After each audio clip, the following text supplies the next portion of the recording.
ಎಷ್ಟು ಗಂಟೆಗೆ ಈ ರೀತಿ ಘಟನೆ ಆಯಿತು? ನಾವು ವರ್ಕ್ ಮಾಡ್ತಿರ್ಲಿಲ್ಲ ಸರ್, ಲಂಚ್ ಟೈಮಿಂಗ್ಸ್ ಇತ್ತು. ಆ ಲಂಚ್ ಟೈಮಿಂಗ್ಸ್ ಅಲ್ಲಿ ಆಗಿರೋದು ಸರ್. ಇದು 3:30ಗೆ ನಾವು ಕ್ಲೋಸ್ ಮಾಡ್ತೀವಿ ಲಂಚ್ ಅವರ್ಸ್ ಅಲ್ಲಿ. 5:15 ಅಷ್ಟರಲ್ಲಿ ಈ ತರ ಆಗಿರೋದು ಸರ್. ಎಷ್ಟು ಜನ ಇದ್ರಿ ಒಳಗಡೆ? ಒಳಗಡೆ ಯಾರು ಇರ್ಲಿಲ್ಲ ಸರ್, ಕ್ಲೋಸ್ ಆಗಿತ್ತು, ಶಾಪ್ ಕ್ಲೋಸ್ ಆಗಿತ್ತು ಸರ್.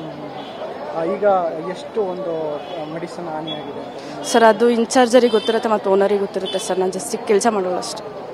ಈಗ ಬೆಂಕಿ ಆದಂತ ಸಂದರ್ಭದಲ್ಲಿ ನೀವು ಸ್ಥಳದಲ್ಲಿ ಹೊರಗಡೆ ಹೋಗಿರೋ ಊಟಕ್ಕೆ ಹೋಗಿದ್ವಿ ಸರ್, ಮನೆಗೆ ಹೋಗಿರ್ತೀವಿ ನಾವು ಲಂಚ್ ಟೈಮಿಂಗ್ಸ್ ಅಲ್ಲಿ. ವಸಂತ ಅಂತ ಹೇಳಿ ಸರ್. 4 ಗಂಟೆ ಆಯ್ತು. ಅಲ್ಲ ನಿಮಗೆ ಹೇಳ್ಬೋದು, ಹೊಗೆ ಒಂದು ಆಚೆ ಗಾಡಿ ತಳ್ಳೆಗಾಡಿ ನಿಂತಿದ್ರು. ತಳ್ಳೆಗಾಡಿಯವರು ಇಂಫಾರ್ಮ್ ಮಾಡಿದ್ರು. ಆಚೆ ಹೋಗಿ ಅವಾಗ ಕರ್ಕೊಂಡು ಹೋಗ್ಬಿಟ್ಟು ಅಂಗಡಿ ಮೆಡಿಕಲ್ ಸ್ಟೋರ್ ಒಂದು ಹುಡುಗನ. ಅಷ್ಟರಲ್ಲಿ ಬೇಜಾನ್ ಬೆಂಕಿ ಆಯ್ತು. ಆಮೇಲೆ ಅದಾದ್ಮೇಲೆ ಫೈರ್ ಇಂಜಿನ್ ಅವ್ರನ್ನ ಫೋನ್ ಮಾಡಿ ಕಸ ಆಯ್ತು. ಹೌದು ಸರ್, ಬೆಂಕಿ ಆಯಿತು. ಸ್ವಲ್ಪ ಕಂಟ್ರೋಲ್ ಮಾಡೋಕ್ಕಾಗಿಲ್ಲ. ಅಲ್ಲಿ ಐಟಮ್ಗಳು ಸ್ವಲ್ಪ ಬರ್ನ್ ಆಗಿದೆ. ಅದೇ ಸರ್, 4 ಕಾಲು ಪಕ್ಕದ ಅಂಗಡಿನೇ 4 ಕಾಲಲ್ಲಿ ಹೊಗೆ ಬಂತು.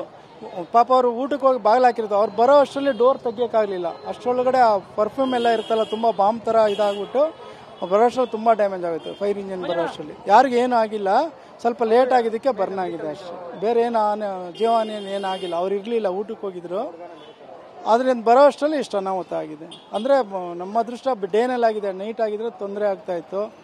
ಡೇನಲ್ಲೇ ಇಷ್ಟು ತೊಂದರೆ ಆಗಿದೆ ಅಂದರೆ ನೈಟಲ್ಲಿ ಎಷ್ಟು ತೊಂದರೆ ಆಗಿರ್ತಿತ್ತು. ಏನಾಗಿಲ್ಲ ಅಂದರೆ ಫುಲ್ಲು ಡ್ಯಾಮೇಜ್ ಆಗಿದೆ. Full medical shop full damage ಆಗಿದೆ. ಯಾರಿಗೇನೂ ಆಗಿಲ್ಲ, ಅದಷ್ಟೇ ಫುಲ್ ಇದಾಗಿದೆ.